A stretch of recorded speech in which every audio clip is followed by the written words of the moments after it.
क्या आपने भी अभी तक कुछ नहीं करा है और आप CUET 2026 एग्ज़ाम देना चाह रहे हो, या आपने पढ़ा तो बहुत कुछ है बट जो अब लास्ट 9 वीक्स बचे हुए हैं फ्रॉम टुडे 7 मार्च से लेके 10 मई तक, इसमें आपकी क्या स्ट्रेटेजी होनी चाहिए, क्या आपका स्टडी प्लान होना चाहिए, वो मैं इस वीडियो में कवर करने वाला हूँ। So guys, I am Piyush Gaur and I am pursuing economics honours from Shri Ram college of commerce, university of Delhi. So पूरा 9 वीक्स का प्लान इस वीडियो में आपको दूंगा, बिल्कुल starting from zero to the end, कि कैसे आपको स्टार्ट करना है और कैसे मॉक टेस्ट की क्या स्ट्रेटेजी होनी चाहिए। पूरा बहुत लंबा वीडियो हो सकता है, एंड तक देखना। और आपकी हेल्प के लिए मैंने इसमें टाइम स्टैम्प लगा दिया है। अगर आपको कोई पर्टिकुलर चीज़ देखनी है तो आप वहां जाके सीधा उस वीडियो के पार्ट पर जंप कर सकते हो। आगे बढ़ने से पहले, if you are new to my channel, please subscribe because it is going to help you and helping you in achieving your dream college. And video को हाइप ज़रूर कर देना, it will help me to gain more visibility. So let's start. तो video droppers और जो 12th दे रहे हैं दोनों के लिए होने वाला है, बिकॉज स्ट्रैटेजी तो सेम ही है, मतलब थोड़ा बहुत डिफरेंस हो सकता है बट आपको थोड़ा सा अपने हिसाब से अडेप्ट कर लेना। देखो, अभी आपके बोर्ड्स चल रहे हैं, जो बोर्ड्स वाले स्टूडेंट है 28 को उनके बोर्ड्स खत्म है। उसके बाद जो स्पेसिफिक बोर्ड्स स्टूडेंट के लिए स्ट्रैटेजी है वो भी मैं लेके आने वाला हूँ। सो स्टार्टिंग फ्रॉम 7 मार्च, आज से आपको क्या करना है। पहली चीज, आपका स्टडी टाइम कितना होना चाहिए? 8 से 12 घंटे होना ही चाहिए। इतना एंड फेज आ चुका है, इतना नहीं करोगे तो फिर दिक्कत होगी। इंग्लिश की बात करें, अगर इंग्लिश में आपको वोकैब में क्या करना है, डेली 30 to 50 वर्ड्स, इतना मिनिमम लेके चलो। इतना रोज करना है। अगले दिन जब लिखो उससे पहले आज वाले रिवाइज कर लेना। लाइक डेली आप कंसेक्यूटिवली आपने जो पहले कर लिया है वो उसका रिवीजन बहुत इंपॉर्टेंट है, वो साथ साथ करते रहना है। आरसी एक हफ्ते में 3 आरसी कर लो, उतने से काम बन जाएगा। ग्रामर में आई होप आपके नोट्स बन गए होंगे, नहीं बने हैं नोट्स तो टेलीग्राम चैनल ज्वाइन कर लो, वहां पर मेरे नोट्स से पढ़ लो, वरना खुद के नोट्स बनाने हैं तो वो खुद के बना लो। After your notes completion, start practising questions of English grammar, specific English grammar. ठीक है, अब जब ये सब हो जाए, जो आप क्वेश्चंस करोगे, क्वेश्चंस में जो मिस्टेक होंगी उस मिस्टेक को अपने नोट्स में ऐड ऑन कर लेना। और वो मिस्टेक से आप क्या सीखे हो, वो गलती किस टॉपिक से हुई है, वो टॉपिक एक बार फिर से रिवाइज कर लेना। That will be enough for English. यही काम आपको अगले कुछ हफ्तों तक रिपीट करना है, साथ साथ मॉक्स देख के चलने हैं। सो गाइज, अब आते हैं BST और अकाउंट्स पर। तो ये जो मैं अभी आपको बता रहा हूँ ये है वीक 1, जो कि है 7 मार्च से लेके 14 मार्च तक। ठीक है, तो इसमें आपको क्या क्या करना है। देखो, BST में जो चैप्टर 1 है, nature and significance of management और प्रिंसिपल्स ऑफ मैनेजमेंट, पहले 2 चैप्टर हैं।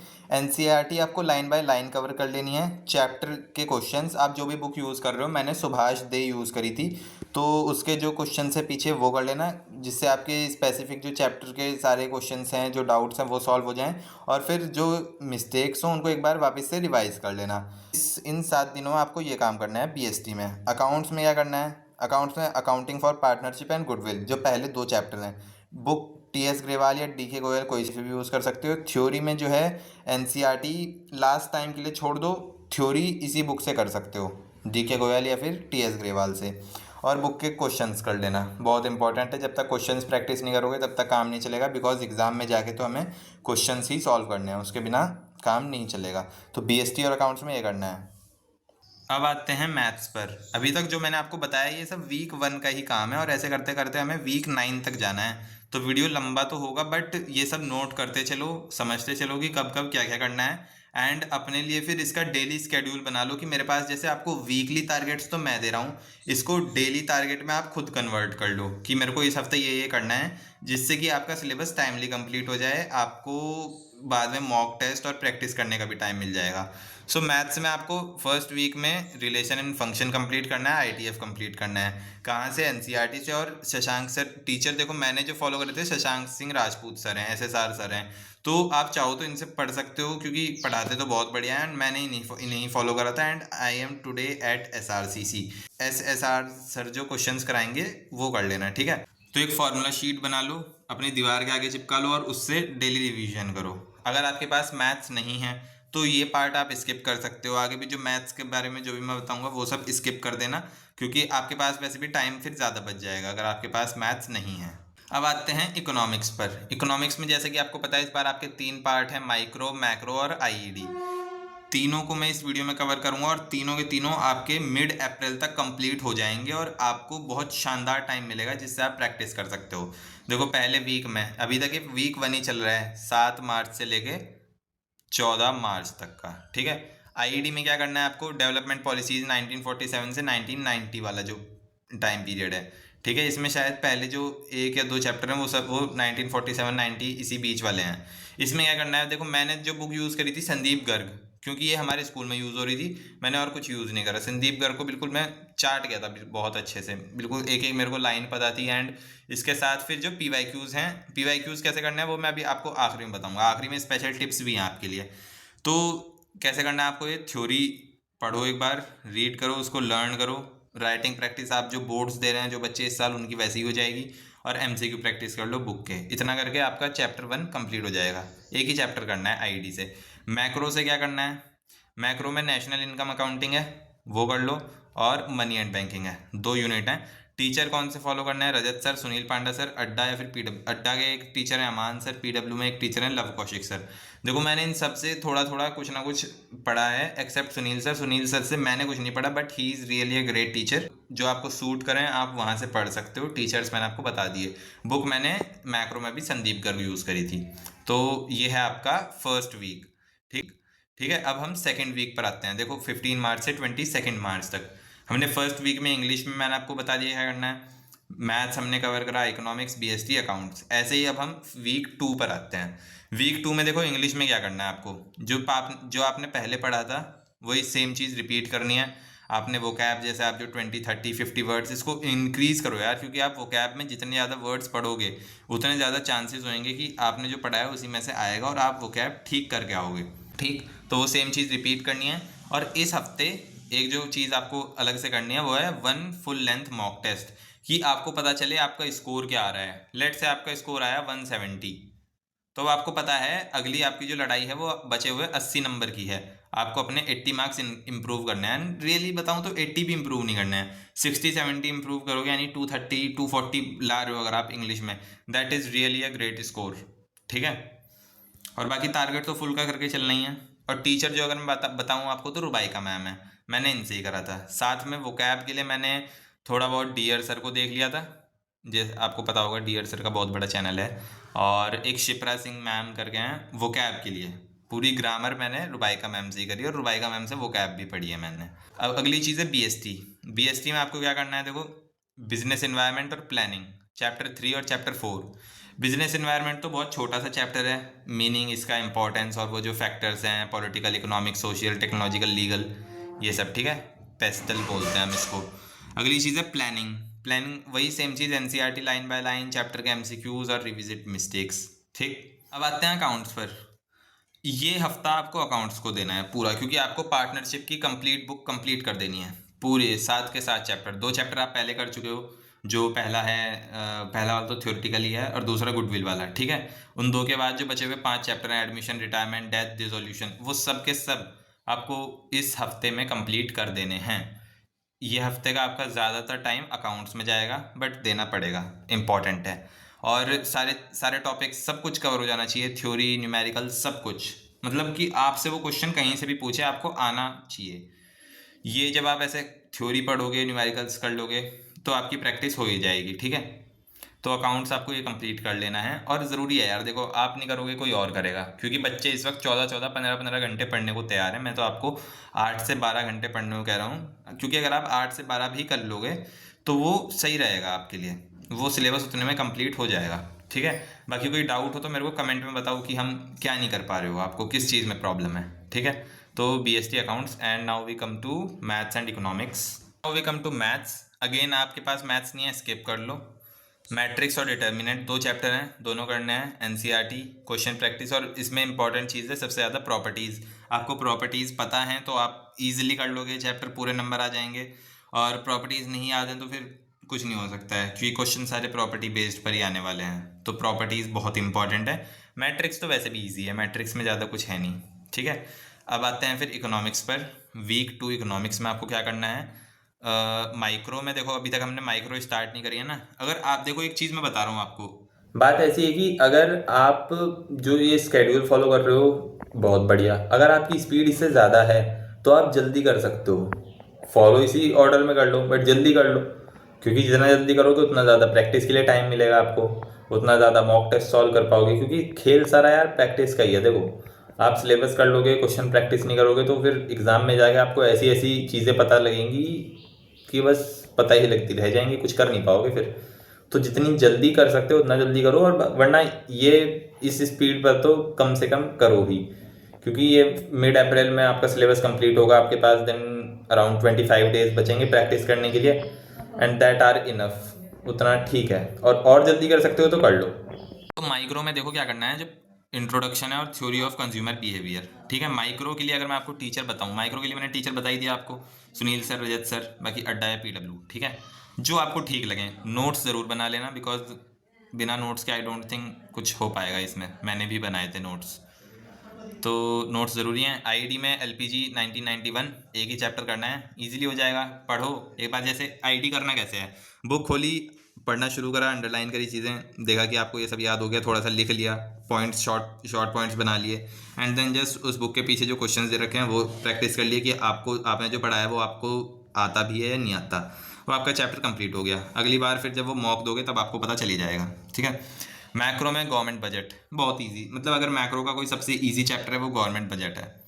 Capital expenditure, revenue expenditure, surplus, deficit, बस इतना ही है और ज़्यादा कुछ है नहीं। तो मैक्रो भी मतलब इजी ही होने वाला है, क्योंकि ये इस वीक में आपको बहुत ज़्यादा फोकस अकाउंट्स पर करना पड़ेगा, इसलिए मैंने बाकी सारी चीज़ें बहुत ईजी कर रखी हैं। जैसे इकोनॉमिक्स हो गया, एक एक चैप्टर है, और BST ईजी ही हैं वो।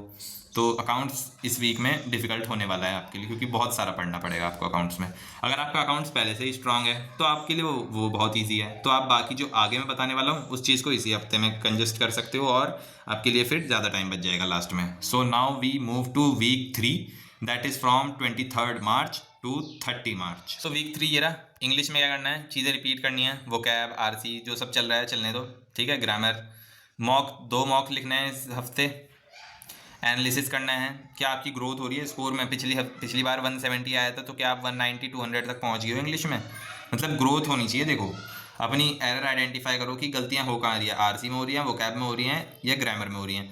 मोस्ट ऑफ द केसेस में बच्चों की मिस्टेक जो होती है वो वोकैब में होती है, क्योंकि RC और ग्रामर स्टिल ईजी है, ऐसा कुछ नहीं है इसमें कि आपकी गलती होगी। वोकैब कैसे इंप्रूव होगा सबसे ज़्यादा, वैसे तो इस पर मैं एक डेडिकेटेड वीडियो लेकर आऊँगा कि इंग्लिश में वोकैब कैसे इंप्रूव करें, बिकॉज ये जो टॉपिक है ये सबसे ज़्यादा डाउट्स आ रहे हैं इसी चीज़ पर कि वोकैब में नंबर नहीं आ रहे, वोकैब में नंबर नहीं आ रहे, बाकी सब ठीक है। तो वोकैब के लिए एक स्पेसिफिक वीडियो आएगा। और अगर शॉर्ट में बताऊं तो जितना ज़्यादा वोकैब पढ़ोगे, जितने ज़्यादा वर्ड्स लिखोगे, जितने ज़्यादा याद करोगे, उतना इम्प्रूव होता चला जाएगा विद द टाइम, ठीक है। अपने एरर्स पर फोकस करो कि ये गलती फिर नहीं होनी चाहिए। RC अगर गलत हो रहा है तो क्यों गलत हो रहा है, आपने ध्यान नहीं दिया, सिली मिस्टेक है या क्या चीज़ है, वो आगे से नहीं होना चाहिए। इस चीज़ का पूरा ध्यान रखना है। BST पर आए तो ऑर्गेनाइजिंग प्लस स्टाफिंग, ठीक है। थोड़ी सी बड़ी यूनिट्स हैं दोनों ही, बट करना पड़ेगा। और बोर्ड्स के लिए कर रखा है तो अब तो ईजिली हो जाएगा, है ना, बहुत प्रॉब्लम नहीं आएगी आपको। तो और क्या क्या करना है, जैसे पहले कर रहे थे NCERT line by line and all those things, book के पीछे के क्वेश्चंस एंड वो सब, ठीक है।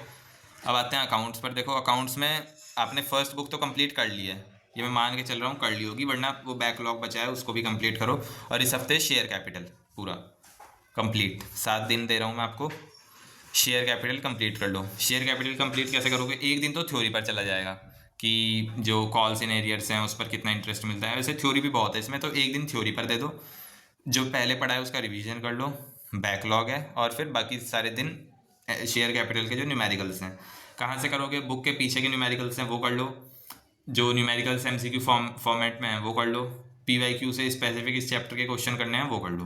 तो ऐसा करके आपका शेयर कैपिटल कंप्लीट हो जाएगा। बुक मैं आपको बता ही चुका हूँ, TS ग्रेवाल और DK गोयल। हमारे स्कूल में TS ग्रेवाल चल रही थी तो मैंने यही वाली यूज़ करी थी, ठीक। ऐसा करके आपका शेयर कैपिटल कंप्लीट हो जाएगा। Again we come to maths, आपके पास नहीं है स्किप कर लो। मैथ्स में है कंटिन्यूटी एंड डिफरेंशिएबिलिटी और AOD, इंपॉर्टेंट चैप्टर्स हैं, बड़े चैप्टर्स हैं, but this is the last time. हम मार्च एंडिंग पर आ चुके हैं और अब नहीं पढ़ोगे इतना तो कब पढ़ोगे। तो जो मैं कह रहा हूँ कि 8 10 12 घंटे इतना पढ़ना ज़रूरी है, तो वो सही में ज़रूरी है। बिना वो टाइम डेडिकेट करे काम नहीं चलने वाला है, तो ये तो करना पड़ेगा यार।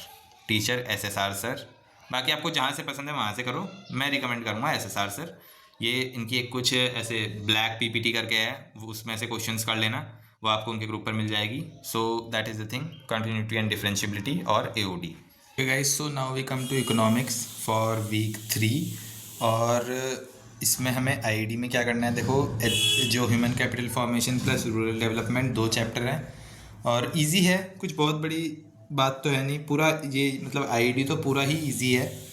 और माइक्रो पर अगर आएँ तो प्रोडक्शन एंड कॉस्ट जो यूनिट 2 है, ये मैं आपको कहाँ से देख के बता रहा हूँ, एनटीए का जो सिलेबस रिलीज़ करा है वहाँ से। लिंक आपको डिस्क्रिप्शन में दे दूंगा मैं सारे सब्जेक्ट्स का सिलेबस का, आप वहाँ से पूरा पीडीएफ खुद एक बार चेक कर सकते हो। जो टॉपिक्स सिलेबस में लिखे हैं वो वैसे भी थोड़े ज़्यादा इंपॉर्टेंट हैं, उसमें से डायरेक्ट क्वेश्चन आने की ज़्यादा चांसेस हैं, और बाकी हमें पूरा तो बुक कवर करनी है ही। देन टीचर मैं आपको पहले ही बता चुका हूँ। मैक्रो पर अगर आएँ तो determination of income and employment, और ओपन इकोनॉमी वाले जो चैप्टर हैं, BOP, balance of payment, forex rate. मतलब इकोनॉमिक्स आपका इस वीक के लिए थोड़ा हैवी होने वाला है, बट इसी के साथ आप अपना मैक्रो इकोनॉमिक्स कंप्लीट कर चुके हो। इकोनॉमिक्स थोड़ा डिफिकल्ट होगा इस वीक, आपको ज़्यादा मेहनत करनी पड़ेगी इको में, बट आपका एक पार्ट कंप्लीट हो चुका है। अगर कोई मैक्रो में कुछ भी डाउट है वो मेरे को कमेंट कर दो अभी, मतलब वीडियो को पॉज करो, पहले कमेंट करो, ठीक है। नाउ यहाँ पर हमारा इस वक्त इसी के साथ हमारा वीक 3 कंप्लीट हो चुका है, और हम 30 मार्च तक हम बहुत सारा सिलेबस अपना कवर कर चुके हैं। Now we come to week 4, that is from 31 March to 7 April. And guys देखो, मैं आपको 8 दिन दे रहा हूँ एक हफ्ते में, मतलब मैंने जिस तरह से लिख रखा है, तो आपको एक दिन एडिशनल मिल रहा है ना। तो उस चीज़ का भी फ़ायदा उठाओ और सिलेबस आपका टाइमली कंप्लीट हो जाएगा। वीक 4 पर आते हैं, 31 मार्च टू 7 अप्रैल।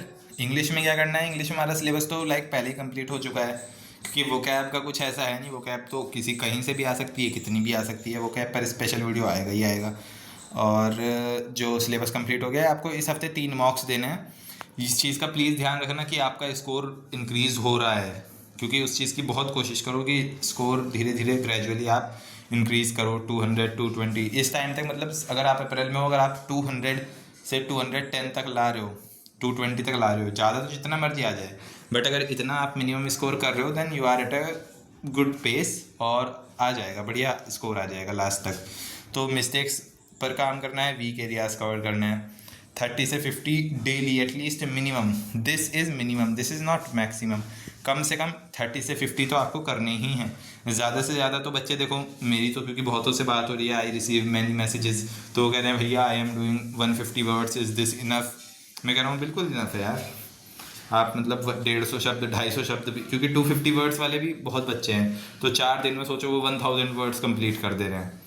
एक हफ्ते में, एक महीने में 7000 वर्ड्स। तो उस लेवल की अगर प्रिपरेशन बच्चे कर रहे हैं, then you have to check where do you stand, ठीक है। और बाकी आरसी, वोकैब, ग्रामर, ये सब आप कंटिन्यू करते रहना। Now we come to business studies, and this week is going to be difficult and dominated by BST, क्योंकि इस हफ्ते आपको 4 चैप्टर करने हैं बीएसटी के, डायरेक्टिंग, कंट्रोलिंग, बिजनेस फाइनेंस और फाइनेंशियल मार्केट्स। सिलेबस एक बार देख लेना, क्योंकि इनमें शायद कुछ टॉपिक्स डिलीटेड भी हैं या एडिशनल ऐड भी हैं, तो एक बार सिलेबस देख लेना। और कैसे कैसे करना है, NCERT line by line cover करनी है, क्वेश्चंस कवर करने हैं सारे, MCQs, and this will be done. Now we come to accounts. Accounts में देखो क्या करना है, डिवेंचर्स इस वीक कंप्लीट कर देना है। शेयर्स आई होप आप कंप्लीट कर चुके होंगे पिछले वीक में, और रिवीजन करते रहना, बिकॉज अकाउंट्स में रिवीजन की ज़रूरत रहती है। और शेयर्स अगर कंप्लीट नहीं कर पाए, अगर आपको लग रहा है कि आपको और टाइम देने की ज़रूरत है, तो शेयर्स पर भी टाइम दे देना, क्योंकि पूरा हफ्ता आप डिवेंचर्स पर दोगे तो वो मे बी डिवेंचर्स थोड़ा सा इजी है। शेयर्स करने के बाद डिवेंचर्स तो काफ़ी इजी हो जाता है, तो शेयर्स करने के बाद आप डिवेंचर्स कर सकते हो। डिवेंचर्स में जो टॉपिक्स हैं, issued at par, premium discount, consideration other than cash, redemption, collateral security, ये थ्योरी, इस पर अलग से सिलेबस में थ्योरी लिख रखा है, तो इस पर क्वेश्चन आने के चांसेस हैं। और interest on debentures, right of loss, discount, ठीक है, ये सब है। मैथ्स अगर आपके पास नहीं है तो स्किप कर दो, और वरना इस हफ्ते क्या करना है, इंटीग्रल्स पर, इंटीग्रल्स और एओआई। एओआई छोटा सा चैप्टर है, पर इसमें शॉर्ट ट्रिक्स लगती हैं बहुत ज़्यादा, वरना आप एग्ज़ाम में बस सॉल्व ही करते रह जाओगे। अगर बोर्ड्स इसमें बहुत ज़्यादा इंपॉर्टेंट है, आप शॉर्ट ट्रिक ये इस्तेमाल करो।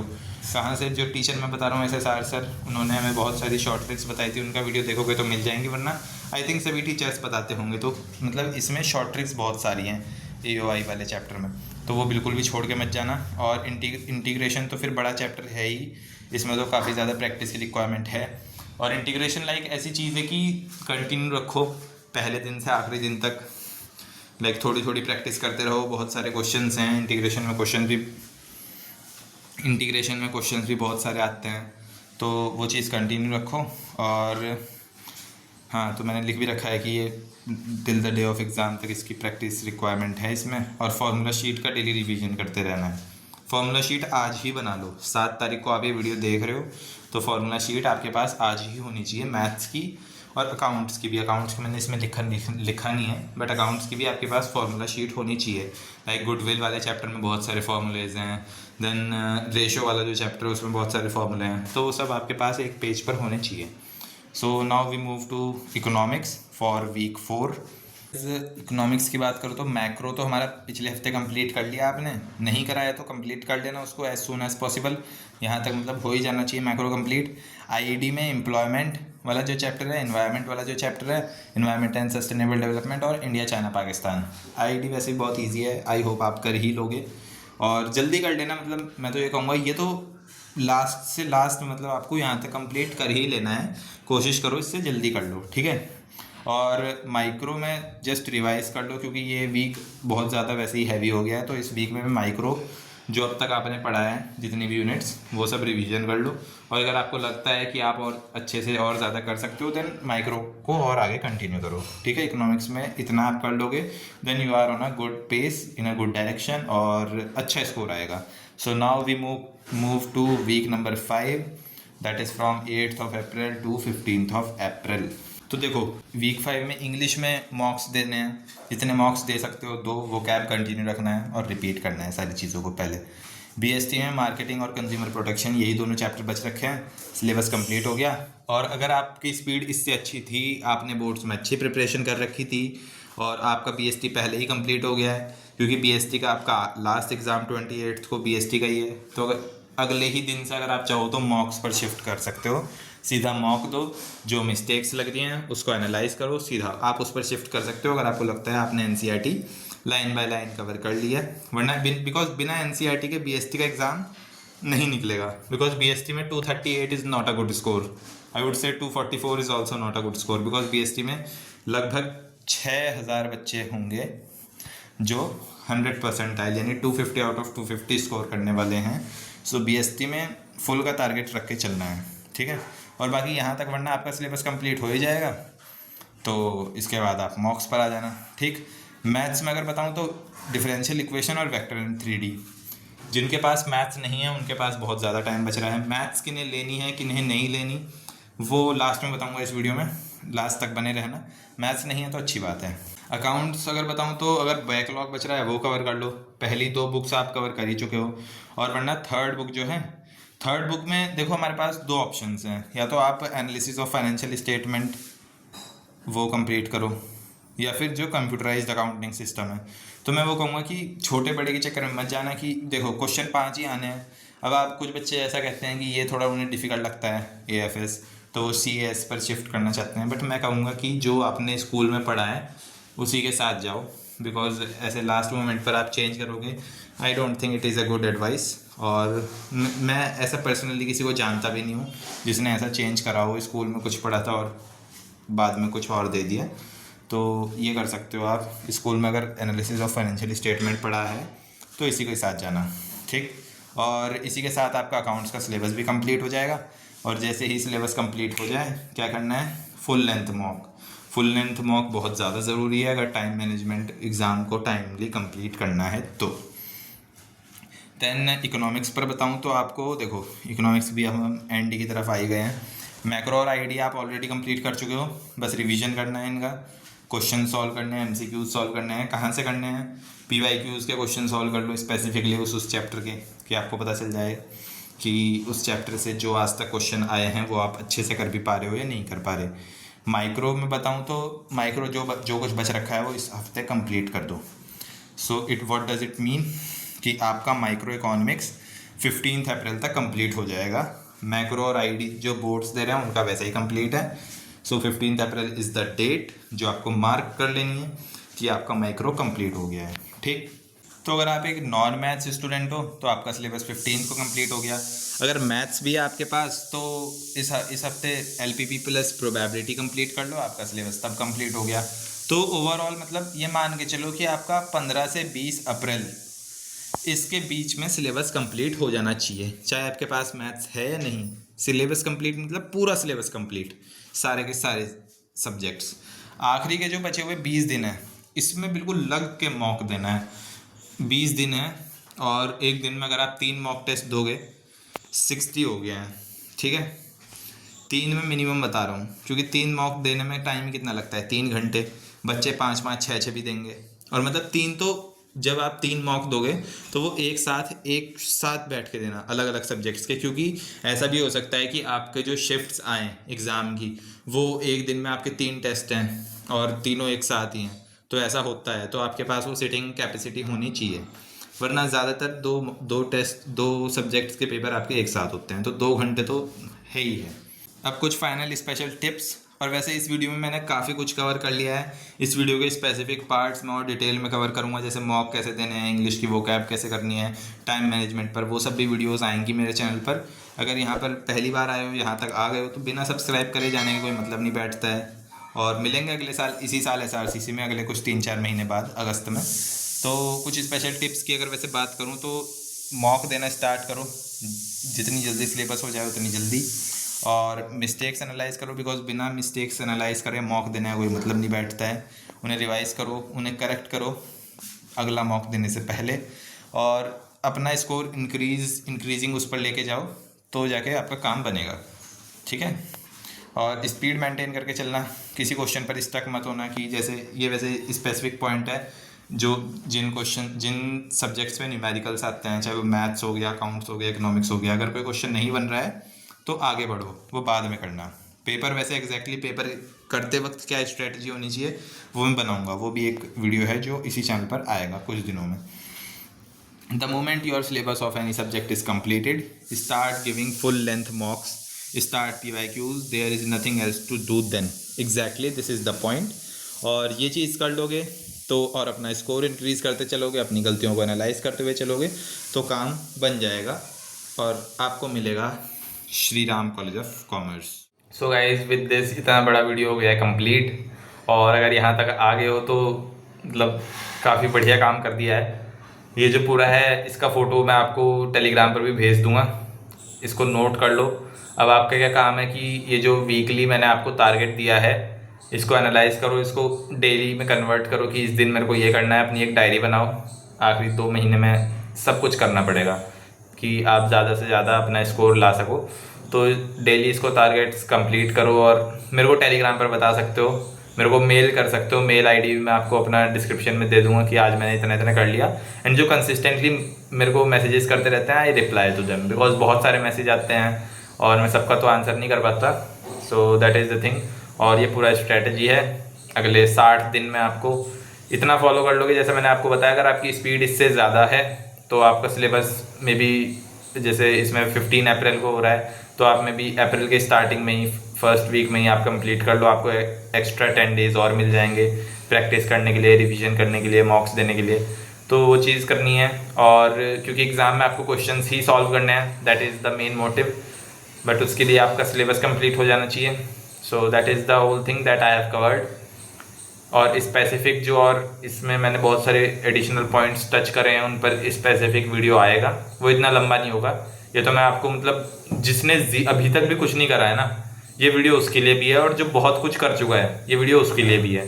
क्योंकि सिलेबस 100% में भी किसी का कंप्लीट ना हो, जहाँ तक जिसका कंप्लीट है उसके बाद उसको क्या चीज़ करनी है, मैंने वो चीज़ भी शेयर करी है इसमें। And it is coming from a student जिसकी पोजीशन आपके जैसी ही थी 1 साल पहले। मैं भी ऐसे ही तैयारी कर रहा था, और मैंने मतलब इसी टाइप से अपना प्लान बनाया था, और बाय गॉड्स ग्रेस और थोड़ा लक भी साथ था, Shri Ram college of commerce मिल गया। And that is the thing, हमें अपनी मेहनत करते रहनी है। सो और कोई डाउट हो तो मेरे को कमेंट सेक्शन में बता दो। वीडियो कैसा लगा वो भी ज़रूर बताना, रिकमेंडेशन देना, और इम्प्रूव कैसे कर सकता हूँ मैं। वीडियो को लाइक कर देना अगर पसंद आया है, फिर हाइप भी कर देना, बिकॉज विजिबिलिटी ज़्यादा लोगों तक जाएगी, व्यूज़ ज़्यादा आएंगे, then it gives sense of motivation to me also कि मेरी वीडियो इतने सारे बच्चे देख रहे हैं तो I should post consistently, because my course is economics honours और भी मैं काफ़ी कुछ कर रहा हूँ, तो उसके साथ चैनल पर उतना कंसिस्टेंट होना, बहुत एफर्ट लगाने पड़ रहे हैं, अब पता लग रहा है, तो वो चीज़ है। बाकी मिलते हैं हम अगली वीडियो में। जय हिंद।